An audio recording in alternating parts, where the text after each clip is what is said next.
Muito bem, parece que estamos passando pelo século das fobias ideológicas, né? Ou pseudofobias, como eu desejaria nomear. É importante, em primeiro lugar, se é para falar de fobias, então vamos, né? É bom ler e é bom consultar, pelo menos, o básico, né? Então tá, o que é fobia exatamente, né? Vamos ver aqui.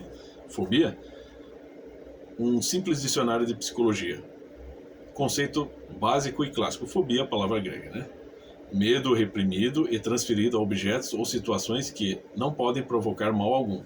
Tá, esse é o conceito básico e superficial. Em realidade, né, você se aprofundando, né, no tema, você vai perceber que, sim, a fobia também se estende a situações de perigo, de perigos reais. A pessoa tem fobia de animais selvagens, tem a fobia do mar, né, ou seja, situações de risco real. Assim como os hipocondríacos, muitas vezes, né, a claustrofobia é um perigo imaginário. A pessoa entra em pânico dentro do elevador, acreditando que pode sufocar, né? Tá. Mas o que seria, vamos dizer assim, homofobia, transfobia, gordofobia, sei lá, negrofobia? O que é isso? São fobias? Me parecem mais clichês, palavras de ordem, que estão estampadas em bandeiras, né, levantadas por grupos, né, de pessoas que lideram ações ideológicas, grupos ideológicos revolucionários liderados por pessoas que supostamente estão ali para defender as minorias, garantir os direitos das minorias. Ok, mas como é que pode ser homofobia? Se isso é fato. Estava conversando com amigos, com parentes, conversei com a esposa. Aos 30, 40 anos atrás, até, né, umas 3 ou 4 décadas atrás, sim, percebíamos. Os homossexuais, os gays, os viados, andavam de cabeça baixa na rua. E é óbvio que, sim, muitos eram perseguidos moralmente ou até fisicamente. As opiniões eram muito estapafúrdias, agressivas, realmente, sofriam. Porém, ao longo do tempo se foram criando extensões ali na Constituição, no Código Civil, de modo a garantir respeito e mais dignidade no tratamento. Porque, afinal de contas, a pessoa é livre. Ele tem o hábito dele, ele é livre para ter aquele hábito, né? Ele só não é livre para interferir na vida dos outros. Por exemplo, ele não pode induzir as pessoas a ser homossexuais como ele, mas ele pode ser homossexual, certo? Ok.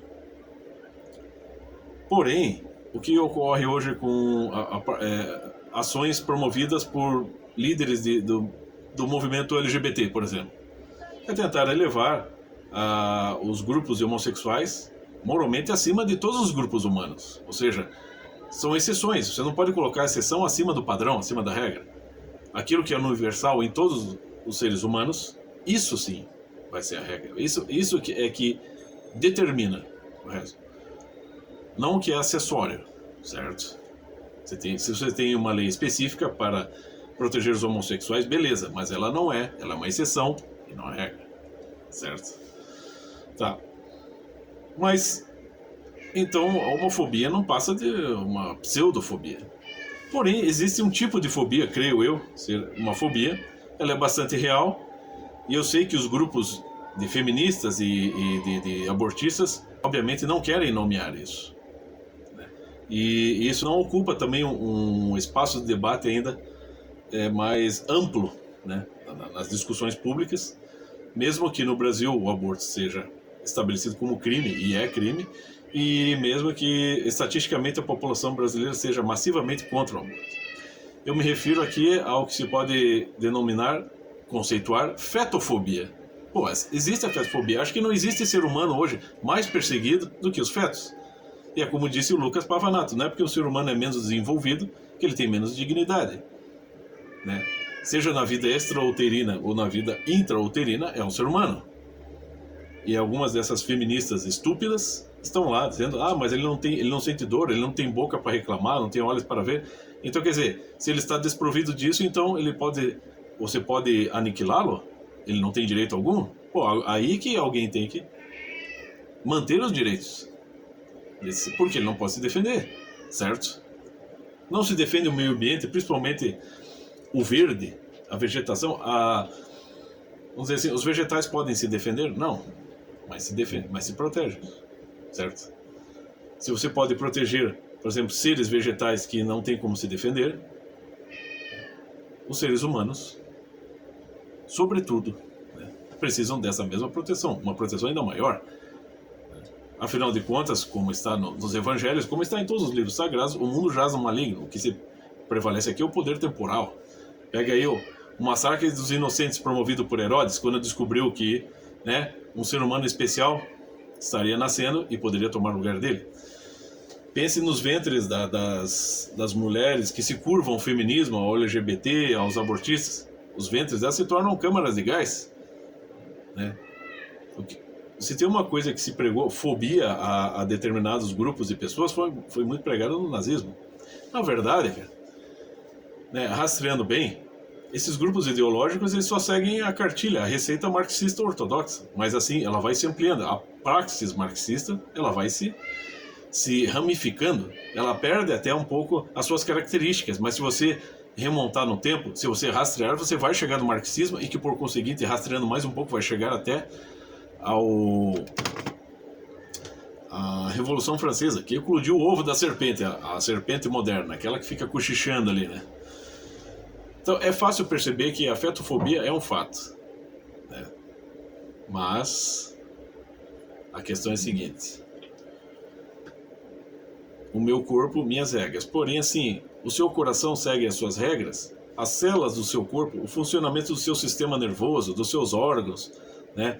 A circulação do sangue, né?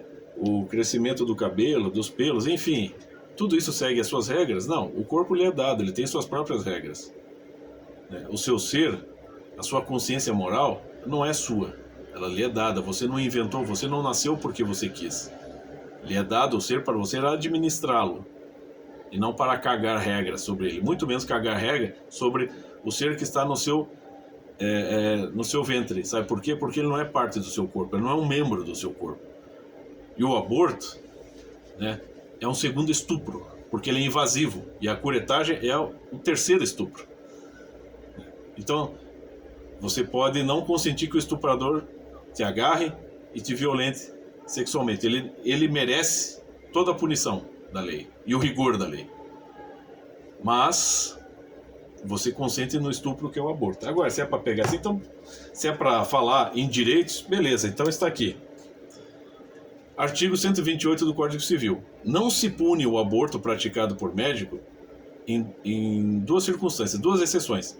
Se não há outro meio de salvar a vida da gestante. 2. Se a gravidez resulta de estupro e o aborto é precedido de consentimento da gestante ou, quando incapaz, de seu representante legal. Portanto, não se trata de um direito. O direito só há de recorrer à permissão.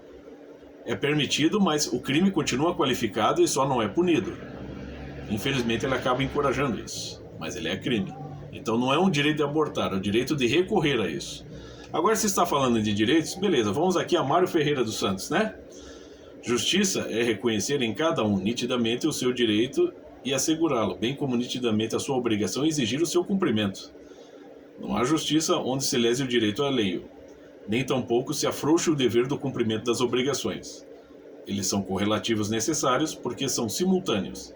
Se de alguém se exige uma obrigação, é porque se lhe dá um direito.